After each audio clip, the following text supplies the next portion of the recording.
Está começando agora aqui pela TVL de Blumenau, mais um TVL Comunidade. Obrigado você que está aí nos canais 14 da NET, 19 da BTV e também no site da Câmara, câmarablu.sc.gov.br, acompanhando aqui a TV Legislativa de Blumenau. Estou recebendo aqui nessa primeira parte do Comunidade a Francine Sacco Gomes, que é meteorologista aqui do Alerta Blu, da Secretaria de Defesa do Cidadão de Blumenau, para falar um pouquinho sobre previsão do tempo, né, os eventos extremos que têm acontecido agora recentemente lá no oeste catarinense principalmente. Francine, muito obrigado pela sua vinda aqui na TVL, tudo bem? Tudo bem, né? É sempre um prazer estar aqui conversando com vocês. Bom, a gente tem visto algumas chuvas fortes em regiões que até não é muito comum, né? Como região lá oeste de Santa Catarina, ventos fortes, né? Por que tem acontecido situações tão graves no Paraná, agora também no Rio Grande do Sul, e a gente, por enquanto, ainda por sorte, aqui nós estamos, agora nos últimos tempos, pelo menos um pouquinho livres, né, Francine? Qual que é a explicação para esses eventos extremos? Bom, dessas últimas semanas, na verdade, nesses últimos 15 dias, a gente está sob a influência de um fenômeno de escala global, que a gente chama que é a oscilação de Madden-Julian. Está na sua fase que propicia, então, uma maior concentração de umidade e de energia para nós aqui na região sul do Brasil. Então, a gente já vinha até enviando avisos, né, internamente na prefeitura, falando, olha, vamos entrar num período de tempo bastante crítico em que é propício a formação de tempestades aí bastante intensas, né, na região sul do Brasil. Não dava ainda para a gente posicionar bem aonde as coisas iriam ocorrer. E aí a gente teve a formação aí de sistemas de baixa pressão, a gente teve a formação de um ciclone extratropical, tudo isso a gente teve na semana passada, tudo isso favoreceu então essa formação de nuvens mais desenvolvidas e essa ocorrência de tempestades fortes, né? No Paraná a gente teve novamente aí a ocorrência de um tornado, né? Os tornados, só lembrando, eles nascem sempre de nuvens de tempestade, então sempre que a gente fala, risco de temporal, com rajadas fortes de vento, granizo, isso vem também das nuvens, das cumulonimbus, né, que às vezes se aglomeram em um maior número e formam as supercélulas, da onde dão origem aos tornados. Mas frentes frias, geralmente elas formam essas nuvens, né, e isso favorece ou propicia a ocorrência de tempestades intensas dos tornados. Não é nada assim tão extraordinário, né? Mas também não é uma coisa corriqueira. A gente não tem aqui, como a gente tem, como o pessoal nos Estados Unidos tem, né? Então, o período de maior ocorrência de tornados, mas a gente nunca pode descartar essa possibilidade e a gente tem ferramentas que nos mostram que a instabilidade estava bastante alta naquela região e que havia uma condição assim favorável para a formação desse tipo de coisa, né? Tornados e tempestades intensas. Então, tornado não é tão comum, mas a gente viu agora esse no Paraná, recentemente teve lá em Xanxerê também. O que chama a atenção são as fotos que as pessoas batem da formação dos ventos, daquele tornado realmente que se forma e deixa muita gente assustada. Isso aqui em Blumenau, por exemplo, pode acontecer algum dia também? A gente não pode dizer que é impossível, né? Mas Blumenau fica numa região onde a orografia, os morros, né? A gente tem a geografia muito acidentada, é mais difícil de se formar um tornado daqueles. Mas a gente pode sofrer a influência de um que tenha se formado um pouco antes, um pouco mais a oeste, numa região mais plana e que avance na nossa direção. Tornados não duram muito tempo, né? Eles têm por características durar ali entre 30 minutos, 45 minutos, no máximo 1 hora e eles já dissipam. Isso entre formar a nuvem, formar o tornado e ele dissipar. Geralmente ele provoca um estrago um período de tempo um pouco menor. Então, a gente pode, né? Não estou dizendo que vamos, é mais difícil, mas a gente não pode descartar que isso possa passar por nós aqui em Blumenau. Santa Catarina é um dos estados do país com a maior ocorrência de tornados na água, que são as trombas d'água, né? E a região onde mais ocorre essas trombas d'água é aqui no litoral norte, na região de São Francisco do Sul. Existem estudos da universidade que mostram, né? Então, São Francisco do Sul, aqui do nosso lado, praticamente, né? É a região do litoral com a maior ocorrência de trombas d'água, que é um tornado que se forma sobre a água. Quando ele se forma na terra, é um tornado. Se forma em cima do mar, em qualquer superfície de água, aí é uma tromba d'água. Além do tornado, existe algum outro evento extremo em relação a ventos fortes? Tem tufão? Quais são as diferenças também, Francine, que existem em relação à formação do vento, né, que se forma algo mais grave, assim, que acaba causando mais prejuízos? Bom, nós temos as microexplosões, né? As microexplosões, elas também vêm dessas supercélulas, né? Que são aglomerados de cumulonimbus. A microexplosão é assim, a nuvem, ela se carrega, né? Fica bastante desenvolvida e quando ela larga o seu jato de vento, que é a frente de rajada que a gente fala, ela larga tudo de uma vez só, faz assim, mesmo assim para o chão, né? E isso acaba também fazendo um movimento meio circulatório e dá bastante estrago numa área bastante grande. No litoral sul, aqui de Santa Catarina, a gente tem uma ocorrência bem frequente e corriqueira. O pessoal acaba sempre também confundindo muito com a atuação de tornado, porque ele é tão poderosa, né? Essa microexplosão é tão poderosa quanto um tornado. Outro sistema causador de bastante vento são ciclones extratropicais, né? Esses também são corriqueiros no litoral sul do Brasil, mas aí eles acabam incomodando um pouco mais a região litorânea. Então, Florianópolis, litoral sul, são regiões que sofrem bastante e frequentemente com esses ciclones extratropicais, que são bem comuns. A gente, agora nessa época de inverno e outono, a gente tem pelo menos um por semana se formando, associado à frente fria, às vezes sim, às vezes não, mas pelo menos um por semana se formando e saindo para alto mar. Então, aí causa mar agitado, ventos fortes. Esse fenômeno, então, esse sistema, ele age mais na região litorânea. O tufão, que tu falou, que é a mesma coisa que furacão, esses são mais raros. A gente teve o Catarina lá, né, em 2004. Sim, ficou muito famoso, né? Esperamos que não reencontrá-lo novamente, né, mas esses são mais raros mesmo e também acabam atingindo mais uma região mais litorânea, porque geralmente eles se formam no mar e quando avançam para o continente, eles perdem seu suporte de calor e de umidade e vão se dissipando, se desmancham. E qual que é a diferença desse tufão, furacão, em relação ao tornado, por exemplo? A escala, né? O tornado, ele é uma coisa que as pessoas conseguem fotografar, ele tem uma escala pequena, então forma aquele funil e é algo de metros, no máximo quilômetros, né? Que a gente consegue enxergar. O furacão as pessoas não conseguem enxergar, a não ser que seja por uma imagem de satélite. Ele é um sistema de uma escala bastante mais, bem maior, né? E aí só por imagem de satélite. O pessoal só consegue observar o vento muito forte, chuva também vem associado aos furacões, mas não é algo que a gente consiga ver a olho nu. Tem que olhar por imagem de satélite mesmo para poder olhar ele por fora. A dimensão é muito maior do que a de um tornado. Eles são, em síntese, a mesma coisa, são funis que se formam, eles têm movimento circulatório também no sentido horário, só que um a gente consegue enxergar a olho nu e o outro só a partir de imagens de satélite. Ô Francine, a gente falando assim, até o pessoal de casa pode estar se assustando, né? Porque falando de tornado, furacão, tufão, isso acontece mais lá para os Estados Unidos mesmo, aqui não é tão comum, mas já teve no Paraná, teve no sul do estado, teve em Xanxerê recentemente, por isso vale o alerta, né? O cuidado. O que as pessoas podem fazer para tomar cuidado em relação a ventos fortes, por exemplo? Então, a previsão do tempo, ela tem conseguido detectar, informar também as pessoas a possibilidade de ventos mais fortes e como as pessoas devem se comportar numa situação como essa? Bom, sempre ficar atento à previsão. Então, quando a gente fala risco de temporal com vento forte, né, é aquele vento que dura ali 15, 20 minutos e para, mas assim, começou a ventar, vá para dentro de um lugar fechado, né? De preferência não fique perto da janela, às vezes a gente tem curiosidade de olhar e fica espiando pela janela, mas é um local bastante perigoso, porque se quebra essa janela, estilhaça, pode atingir, né, lá no tornado de Xanxerê, a gente teve vários casos de amputação em função disso. As pessoas ficaram muito curiosas, foram para perto da janela, quebraram a janela, acabaram se cortando. Então, se afaste, vá para um lugar mais fechado possível, né? De preferência banheiro, um lugar onde a gente tem concreto mais concentrado, é uma estrutura mais rígida, mais firme. E não ficar na rua, porque se está na rua pode voar um galho de uma árvore, pode soltar um fio e morrer eletrocutado. Então, se estiver na rua, em primeiro lugar, então, procurar um abrigo. Um abrigo, né? E dentro do abrigo, de preferência longe das janelas, longe de portas e janelas que possa voar alguma coisa e atingir. E é o mesmo cuidado que a gente pede quando a gente fala em raio, né? Essas tempestades, geralmente elas vêm, isso vem tudo junto, né? Vento forte, raio, possibilidade de granizo, né? E a chuva, né? Então, o raio também. Começou a dar trovões e relâmpagos, né? Não espera do primeiro raio, já fica ali escondidinho. Isso geralmente não dura muito tempo. Uma tempestade elétrica, uma tempestade com raios e com vento forte, também é aquele mesmo tempo que a gente falou do tornado. Leva aí em torno de 30 minutos a 1 hora para a nuvem se formar, chegar na sua fase madura e causar a chuva e a tempestade e ela se dissipa. Então, espere um pouquinho. Com certeza essa chuva ela não vai ficar forte, essa tempestade não vai ficar forte o tempo todo e não dê para se esconder um pouquinho. Isso é mais comum no verão, as trovadas, né, com mais intensidade. Agora, mas tem acontecido, pelo menos na última semana, aconteceu até trovadas fortes, né?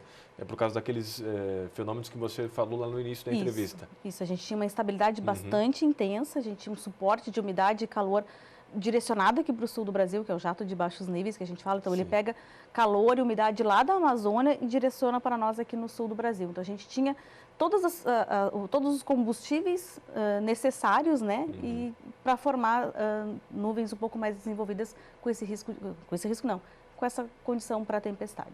O El Niño, como é que tem se comportado, hein, Francine Gomes? O El Niño é um fenômeno do mar também, né, que acaba influenciando no tempo também aqui no sul do Brasil. Isso, né, na semana passada a gente teve uma frente fria que se tornou estacionária, depois ela acabou retornando para uma situação fria e andando, né? Essa condição de frentes estacionárias, elas estão bem associadas também à ocorrência de El Niño. O que o El Niño faz? Esquenta a água lá no Pacífico Equatorial, esse aquecimento das águas lá libera calor para a atmosfera numa região em que acaba, consequentemente, deixando os ventos na alta atmosfera mais fracos. Então, os sistemas, as frentes frias, principalmente, que é o nosso principal sistema causador de chuva no inverno, né? As frentes frias, elas se deslocam mais lentamente. Então, elas levam mais tempo para sair lá do Uruguai, passar pelo Rio Grande do Sul, passar por Santa Catarina. Quanto mais tempo ela demora para sair de uma região, maior é a quantidade de chuva que ela pode deixar nessa região, né? Diferente dos anos de Laninha, em que os ventos ficam mais acelerados e os sistemas passam mais rápido, por isso que causam menos chuva. Então, esse evento da semana passada, além da oscilação lá da Madem Julian, está na fase, né, positiva para nós ou negativa, né, mas que causa chuva, a gente também teve um pouco de contribuição dessa condição de ventos mais fracos do El Niño, né? Estamos aí num inverno de El Niño, ainda com um indicativo para chuva acima da média, em função desses eventos extremos, né? Então, em função do El Niño, a gente não quer dizer que vai chover o inverno todo, mas eventos como o da semana passada, eles podem ocorrer com maior frequência por influência do El Niño. E por que não tem esfriado tanto, hein, Francine Gomes? O inverno não está tão rigoroso esse ano, não tem dado uma semanada aí de frio intenso aqui em Blumenau e região, por exemplo? Também, né, muito por influência do El Niño, nas condições que a gente tem uma atmosfera mais lenta, né, e mais úmida, a gente tem maior condição para chuva, é porque a gente tem mais umidade disponível na atmosfera. A água e a umidade do ar, elas funcionam sempre como um termorregulador que a gente fala. Então, quanto mais água, quanto mais umidade a gente tem no ar, menos varia a temperatura do ar. Então, se a gente tem aí uma condição de um inverno mais úmido, consequentemente a gente vai ter um inverno menos frio, porque o ar, né, com essa maior quantidade de umidade, vai ter maior dificuldade para variar a temperatura. E se os sistemas vão demorar mais tempo para se deslocar por aqui, a gente vai ter menos passagem ou menos chegada de massas de ar frio para nós aqui no sul do Brasil. Esse segundo semestre agora do ano vai ser mais chuvoso, porque aqui em Blumenau, especialmente, a população fica preocupada com as enchentes, né? Com os deslizamentos de terra também. Qual que é a previsão? O que a previsão do tempo está indicando assim, Francine? Olha, Rodrigo, a gente vai permanecer sob a influência do El Niño, pelo menos até o próximo verão, né? Início do próximo verão a gente tem previsão de manutenção desse El Niño, até de intensificação dele. Então, a tendência é que tenhamos aí os próximos meses também com chuva acima da média e temperatura também acima da média. Então, o que a gente sempre fala, que a gente aconselha a população, né? Que fique de olho na previsão do tempo mesmo, né? Não é regra que porque a gente vai continuar sob a influência do El Niño, porque daí vai chover um pouco mais, que teria que chover em Blumenau, né? A gente viu agora, como na semana passada, choveu muito no Rio Grande do Sul, choveu muito em regiões de Santa Catarina, no Paraná, e não choveu aqui para nós, né? Então, o que nós meteorologistas fazemos nessa situação? A gente vai ficar de olho no tempo mesmo, faz a previsão e continua monitorando 24 horas para ver se os sistemas realmente vão se posicionar onde a gente previu. E a população também nos acompanha constantemente a previsão, né? Sempre que tem alguma mudança de previsão, por mais que a gente emita 2 boletins por dia, se tiver que modificar esses boletins, a gente vai modificando e vai informando via site do Alerta Blue. O Francine, e o radar lá de Lontras, hein, no tempo que ele funcionou, ajudou vocês aqui do Alerta Blue, da previsão do tempo de Blumenau, e ele agora de novo não está funcionando, né? O que o radar contribui para a previsão do tempo aqui em Blumenau, por exemplo? O radar ele contribui na previsão de curtíssimo prazo, né? Que é até legal a gente falar isso para a população. Existem 2 tipos de previsão. Um que a gente faz baseado em modelos numéricos de previsão do tempo, que são essas previsões mais estendidas, para 3, 5 dias, 15 dias, a gente usa esses modelos numéricos de previsão. E a previsão de curtíssimo prazo, que é a previsão aí para 30 minutos, 1 hora, no máximo 3 horas. Isso a gente faz baseado no monitoramento.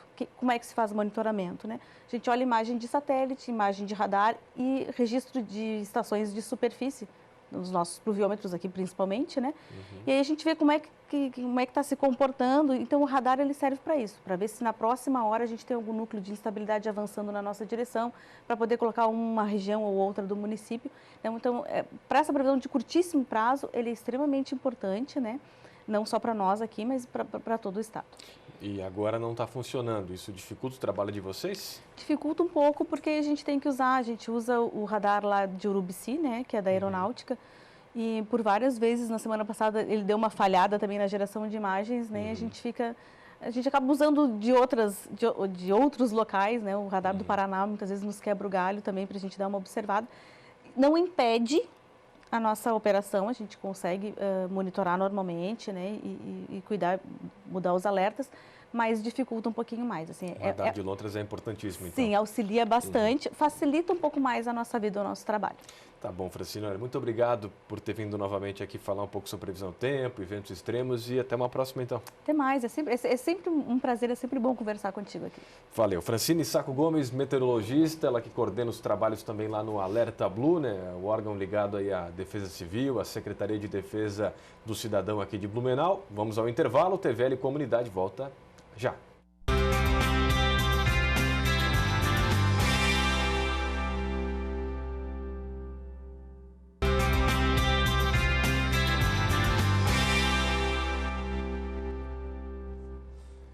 Estamos de volta aqui com o TVL Comunidade pela TV Legislativa de Blumenau. Falamos antes sobre previsão do tempo, eventos extremos, né, do meio ambiente, da natureza, principalmente ventos aí fortes e tempestades nos últimos dias, com a Francine Gomes do Alerta Blue. Agora estou recebendo aqui o Ricardo de Souza, que é coordenador da biometria aqui em Blumenau, do cadastramento biométrico dos eleitores. Tudo bem, Ricardo?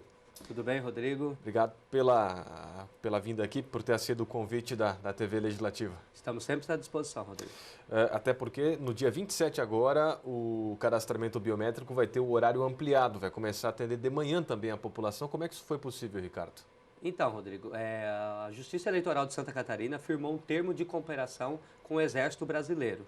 Então, a partir do dia 27, a Justiça Eleitoral aqui em Blumenau começará a atender já no período matutino para atender uma demanda da comunidade.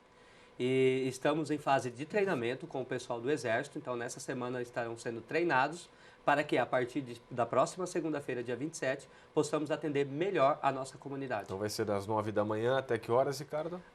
Das 9 às 18, sem interrupção para o horário do almoço, até às 6 da tarde. Então se chegar às 6 ainda consegue ser atendido? Isso, sugerimos que chegue um quanto antes, né, para que seja melhor atendido, mas das 9 às 18. Agora, como é que está a procura do blumenauense? Porque são mais de 200 mil eleitores que têm que fazer esse cadastro, né, biométrico, registrar lá as suas digitais. Como é que tem sido a procura do pessoal aqui de Blumenau, hein, Ricardo? Então, Rodrigo, estamos muito preocupados, porque o blumenauense não está comparecendo a contento dentro daquilo que a Justiça Eleitoral se programou para atender o eleitor. Somos quase 240 mil eleitores e teremos que atender numa média diária de 1.200 eleitores. E o que está acontecendo é que na faixa de 600 a 700 eleitores estão comparecendo ao dia. Fizemos uma campanha recentemente, aumentamos esse número para 800, só que novamente reduziu o comparecimento. O ideal é 1.000 na faixa de 1.200 eleitores por dia, então, para chegar no 100% lá no final de março. Está metade, então, praticamente, Ricardo? Praticamente, sim. Para atingir o 100%, sim. O TRE trabalha com a meta mínima de 80%, aí seria numa média de 950 mil atendimentos por dia. Então, até hoje, nós atendemos cerca de 23 mil eleitores, né, enquanto nós deveríamos ter ultrapassado já a casa dos 30 mil eleitores. Então, estamos numa média de 10 mil eleitores que deveriam ter comparecido e não compareceu. Bem abaixo, inclusive, da meta, né, do TRE. Né? Nós não estamos nem no 80%, que é a meta mínima do tribunal. Que dirá os 100%, né? Que dirá os 100%. Que seria já mais de 40 mil, talvez, né? Isso, mais ou menos. Chegando quase a 40 mil, né? Daria uma média mensal de 24 mil eleitores, que são 10 meses de recadastramento. Estamos já ultrapassamos a primeira quinzena, então estaremos para cima do 36 mil, quase 40 mil eleitores. Já. O cadastramento começou no dia 1º de junho. Né? Então temos aí praticamente quase 2 meses agora de de atendimento, né, Ricardo? Isso. E vai até março do ano que vem. Aí as pessoas de casa podem se perguntar, mas até março do ano que vem, tranquilamente vai dar tempo de todo mundo ir. Isso. Mas tem muita gente que precisa ir lá fazer o cadastramento ainda, né? Tem. Nós estamos com 20 e poucos mil, estamos mais de 210 mil eleitores que ainda tem que comparecer. E quem deixar para a última hora, Rodrigo, vai enfrentar grandes filas. Vai ter dificuldades, né? Vamos explicar para quem está acompanhando aqui o TVL Comunidade o que é o cadastramento biométrico, para quem ainda está por fora um pouco do assunto. Então, que é isso, Ricardo? então, Rodrigo, o Tribunal Superior Eleitoral, ele determinou que Blumenau passasse por uma revisão de eleitorado. A revisão de eleitorado é a convocação de todos os eleitores de uma localidade. Aproveitando a revisão do eleitorado, programou-se também o cadastramento biométrico, que é um programa prioritário da Justiça Eleitoral. Então, assim, todos os eleitores da onde tem revisão do eleitorado é obrigatório o comparecimento. E se não for, Se não tem for, o título cancelado. Isso, terá o título cancelado e com o cancelamento do título ele não terá a certidão de quitação eleitoral. Não pode votar também no ano que vem, por exemplo. A primeira consequência, nesse caso, é não poder participar nas eleições municipais do ano de 2016. Então, quem não fizer a revisão do o recadastramento biométrico, não vai poder votar para prefeito e vereador na próxima eleição. Ter o título cancelado tem outras consequências também, Ricardo? Isso. Aí, como ele não vai ter a certidão de quitação eleitoral, ele não vai poder exercer alguns atos da vida civil. Tal como tirar um passaporte, que é exigida a quitação.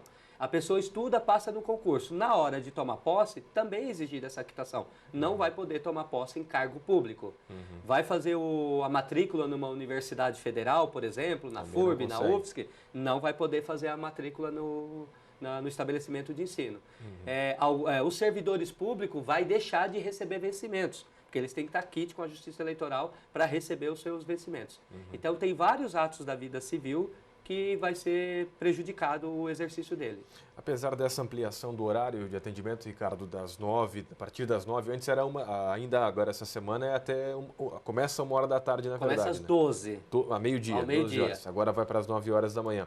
Apesar dessa mudança, o local continua o mesmo, lá na rua João Pessoa, ou vocês também vão mudar de endereço? Não, a princípio Continua estamos... Ali é um local com conforto, atende o eleitor com tranquilidade. Então, como no período da manhã estava ocioso, com esse termo de cooperação com o Exército, nós vamos poder ampliar o horário dentro da mesma estrutura física que hoje temos. Então, não foi necessário nem adquirir novos equipamentos e nem espaço público para atender nesse horário. Então, o local continua o mesmo. São quantos soldados que vão auxiliar lá no serviço, Ricardo? São 2 turmas se revezando alternativamente na semana, de 36 soldados a cada semana. Eles são aqui do 23º São do BI? 23º Batalhão de Infantaria, São né? aqui de Blumenau mesmo, De da Blumenau. região. E cada um na sua cidade, porque ainda tem Florianópolis e Joinville, que também o Exército está auxiliando. Também tem essa parceria. Agora, para outros lugares, né, para Itopava Central, para o Garcia, mais lá para José Reuter na Velha, região Fortaleza, enfim, essa descentralização, a Justiça Eleitoral não tem como fazer agora, Ricardo, ainda? Não, esse projeto de se instalar novos postos de atendimento, ele está em estudo e é de interesse também da Justiça Eleitoral a implementação. Então, assim, não está definido ainda, mas está em fase de estudo. Para que aconteça a instalação desses postos de atendimento, é necessário várias tomadas de atitudes, como, por exemplo, precisa-se de mão de obra. Como foi para ampliar o horário na rua João Pessoa, vão precisar de parceria com os órgãos públicos de disponibilidade de pessoal. Então, está em conversa com a Prefeitura, com a Câmara Municipal, na disponibilidade de outros servidores para atender postos. Além da mão de obra, é necessário também espaço público. Então, a cessão de espaço público também já estamos em estudo. E outra é a aquisição de novos equipamentos para instalar esses postos. Então, quando nós tivermos todos esses 3 requisitos preenchidos, provavelmente vai ser instalado novos postos. Mesmo assim, a orientação não é para deixar para a última hora. Não é para fazer o cadastramento. É para comparecer o quanto antes. Com mais rápido, ele vai cumprir com o seu dever e vai deixar esse ônus de lado, né? Vai se livrar de uma vez, né? Vai cadastrar lá, vai estar garantido, né, o seu voto ano que vem nas eleições. O que tem que levar, que documentos tem que levar, isso é importante também, Ricardo. E também tem essa dica fundamental que dá para fazer o agendamento pela internet, que é muito fácil, simples e não vai perder tempo na fila, né, Ricardo? Isso, o agendamento eletrônico é uma ferramenta muito prática, muito útil e fácil utilização. O eleitor agendando o seu horário, ele comparece lá, por exemplo, às 16 horas, ele é atendido às 16 horas em ponto. Então, assim, ele não precisa enfrentar fila, é cômodo e traz um adiantamento do serviço. É bom para a Justiça Eleitoral e bom para o eleitor. Então, basta ele acessar o site do TRE, que é tre-ifsc.jus.br. Já tem um banner na primeira página da Justiça Eleitoral, ele faz o seu cadastramento. É bem simples, é só preencher os seus dados pessoais. E com isso ele leva um documento de identidade, um comprovante de residência atual que seja emitido nos últimos 3 meses e, se ele tiver em mãos, levar o título eleitoral. Então, basta ele levar esses 3 documentos e fazendo ou não um agendamento. Esses são documentos obrigatórios. Comprovante de residência pode ser qualquer conta que Qualquer recebe conta em de casa? água, luz, telefone, um boleto bancário, um extrato de fundo de garantia, qualquer documento que é possível Mostra o auferir endereço. o seu endereço, né? Pode ser do pai, pode ser da mãe, pode ser do esposo, tem algum vínculo. Se for uma locação que está em nome de proprietário, ele leva o contrato de locação. Lá na Rua João Pessoa, além do cadastramento biométrico, agora funciona a central do eleitor. Então, tudo que tem a ver com título eleitoral na cidade é tratado lá. Quem quiser fazer um título, primeiro título, renovar o título, mudar, transferir, é tudo lá agora, né, Ricardo? Isso, todas as operações com o título eleitoral, até o final do recadastramento, é feito lá na Rua João Pessoa. Então, para aquele jovem que vai fazer o seu primeiro título, também tem que comparecer à central de atendimento ao eleitor. E lembrando, Rodrigo, que para o jovem do sexo masculino, que está na faixa dos 18 anos, ele tem que levar também o alistamento militar. Para fazer o título? Para fazer o primeiro título, o jovem tem que levar o alistamento militar. Para quem já tem título e vai simplesmente transferir ou fazer o recadastramento, não precisa levar o alistamento militar. Quem quiser fazer o título, por exemplo, consegue agendar também pela internet? Também consegue agendar. Qualquer operação no título, ele consegue agendar pelo site do TRE. Site do TRE. O que vocês esperam daqui para frente? O movimento não está tão bom, né? De pessoas procurando lá o cadastramento biométrico. Você acha que pode melhorar ou os blumenauenses vão deixar mesmo para a última hora, Ricardo? Não, estamos intensificando. O tribunal está confeccionando vários materiais de publicidade, cartazes, faixas. Vão começar a fazer uma campanha em massa na comunidade e nós desejamos que ele compareça o quanto antes, porque senão vamos montar. A comunidade exigiu o atendimento no período matutino, então nós estamos implementando uma estrutura. Então, para ela não ficar ociosa, nós estamos aguardando o comparecimento imediato do eleitor. Para quem pode estar achando, vou demorar muito tempo lá para ser atendido, uma estrutura razoável está montada lá, Está né, montada lá, nós temos capacidade de atender 1.200 eleitores por dia. A média de atendimento é de 10 a 15 minutos, não passa desse tempo de atendimento. Isso, contando a fila, se tiver, por exemplo, também? Não, contando a parte do atendimento. Né? Então, se a pessoa agenda, ela não vai aguardar nem 5 minutos para ser atendido e os 10 minutos do próprio atendimento, que são em 2 etapas. Uma é a coleta dos dados pessoais, os dados biográficos, e a outra etapa que é os dados biométricos. Bom, então reforçando, a partir dessa segunda-feira, dia 27 de julho, a partir das 9 horas da manhã, já começa lá o cadastramento biométrico na Rua João Pessoa, ali é número 161, né, Ricardo? Isso, 161, quase já na esquina com a Rua 7, próxima à loja 1001. Até às 18 horas, até às 6 da tarde. A partir do dia 27, das 9 às 18. Não fecha no almoço. Sem fechar para o almoço. Até março é o prazo, só que é bom antecipar, não deixar para a última hora. Com certeza, compareça o quanto antes. Tá bom, Ricardo. Muito obrigado pela sua vinda aqui à TVL. Mais uma vez agradeço a sua participação e as informações. Até a próxima. Então tá, obrigado também. Valeu. Ricardo de Souza, que é ele é servidor da Justiça Eleitoral aqui de Blumenau e coordena nesse momento lá a central do cadastramento biométrico dos eleitores aqui na cidade. Lembrando, a partir do dia 27, mais uma vez, o horário é estendido a partir das 9 da manhã até às 6 da tarde. O TVL Comunidade fica por aqui. Obrigado pela sua companhia, sua audiência com a gente aqui na TVL. Continue acompanhando a nossa programação. Até mais.